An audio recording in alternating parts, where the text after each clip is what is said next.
শিৱসাগৰত ডিব্ৰুগড় মেডিকেল কলেজৰ ছাত্ৰী মাৰোৱাৰী সমাজৰ ডক্টৰ সৰিতা তছনিৱালক যেতিয়া নিৰ্মমভাৱে হত্যা কৰা হৈছিল, শিৱসাগৰৰ সকলো জাতি জনগোষ্ঠীয়ে মাৰোৱাৰী সমাজখনৰ হৈ থিয় দিছিল। আজি যিটো ঘটনা সংঘটিত হৈছে এজনী ছোৱালীক আৰু সাধাৰণতে ছোৱালীৰ লগত যদি কিবা ঘটনা হয় তেতিয়া ৰাইজৰ ক্ষোভ হোৱাটো স্বাভাৱিক। আৰু এই ক্ষোভে দুইটা সম্প্ৰদায়ৰ মাজত, অসমীয়া আৰু মাৰোৱাৰী সম্প্ৰদায়ৰ মাজত সমন্বয়ৰ সাঁকোডাল ভাঙি দিয়াৰ এটা পৰিৱেশ সৃষ্টি হৈছিল। গতিকে এই ক্ষেত্ৰত ৰাইজে সুন্দৰভাৱে বুজাবুজি কৰি সমস্যাটো সমাধান কৰিছে। মই ভাবোঁ যে ইয়াক আমি মান আৰু সন্মানৰ প্ৰশ্ন হিচাপে ল'ব নালাগে, যিহেতু ইয়াত এগৰাকী ছোৱালীৰ কথা জড়িত হৈ আছে। যদি ছোৱালীৰ কথা জড়িত নহ'লহেঁতেন, চান্দা বৰঙণিৰ কথা থাকিলহেঁতেন, তেতিয়াহ'লে আমি তাত সজোৰে মাত মাতিলোঁ। কিন্তু চান্দা বৰঙণিৰ কাৰণে এইটো ঘটনা হোৱা নাই, ছোৱালী এজনীৰ কাৰণে ঘটনা হৈছে।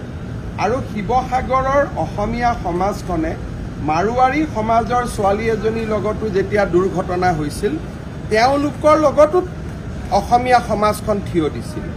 গতিকে এইটো প্ৰতিষ্ঠাৰ যুদ্ধ নহয়, ছোৱালী এগৰাকীৰ প্ৰতি হোৱা অন্যায়ৰ বিৰুদ্ধে হোৱা ক্ষোভক আমি প্ৰশমন কৰিব চেষ্টা কৰিছোঁ।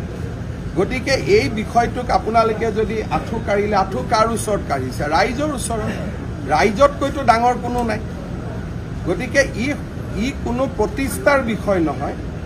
মই মাৰোৱাৰী সমাজখনকো আহ্বান জনাম যে এইটো আপোনালোকেও প্ৰতিষ্ঠাৰ বিষয় হিচাপে নল'ব, কাৰণ আমাৰ সৰিতা তছনিৱাল, আমাৰ ছোৱালীজনীৰ ওপৰত যেতিয়া ঘটনা হৈছিল, শিৱসাগৰৰ একেবোৰ দল সংগঠন তেওঁলোকৰ লগতো থিয় দিছিল। আৰু যোৱাকালি গোটেইকেইটা দল সংগঠনে কৈছে যে আজিৰ পৰা আমাৰ একো নাই, আমি যেনেকৈ আছিলোঁ আমি তেনেকৈ হৈ গ'লোঁ। গতিকে মই ভাবোঁ যে এই ক্ষেত্ৰত ৰাজনৈতিক বিতৰ্ক কৰিব নালাগে। চান্দা বৰঙণিৰ যদি কথা হ'লহেঁতেন তেতিয়া আমি কোনো ক্ষেত্ৰতে এইটো কথা নকলোহেঁতেন।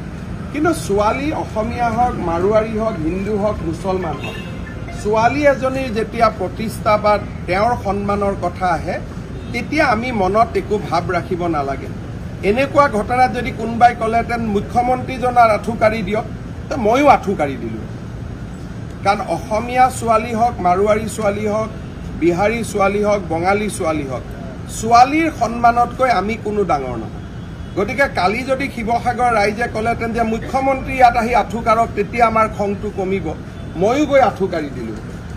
গতিকে এই বিষয়টোত চব বিষয়ত ৰাজনীতি নহয়।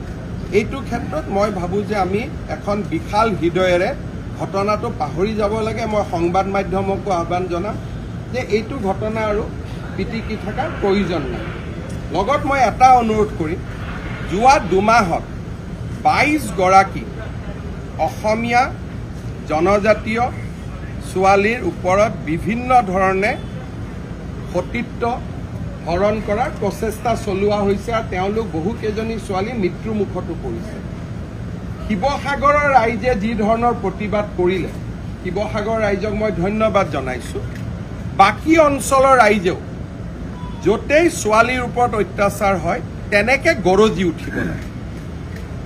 আজি ঢেকীয়াজুলিত ঘটনা হৈছে, ঢেকীয়াজুলিত ৰাইজ গৰজি উঠিব লাগে, বৰপেটাত গৰজি উঠিব লাগে, দুধনৈত গৰজি উঠিব লাগে। 22টা ঘটনা হৈছে যোৱা দুমাহত। গতিকে শিৱসাগৰৰ ৰাইজৰ পৰা আমাৰ নামনি আৰু মধ্য অসমৰ ৰাইজেও শিকিব লাগে। আৰু নামনি আৰু মধ্য অসমতো যেতিয়া ছোৱালীৰ শ্লীলতা হানি কৰা হয়, সতীত্ব নষ্ট কৰা হয়, তেতিয়া তেওঁলোকৰ ওপৰতো সমাজখন বাঘৰ দৰে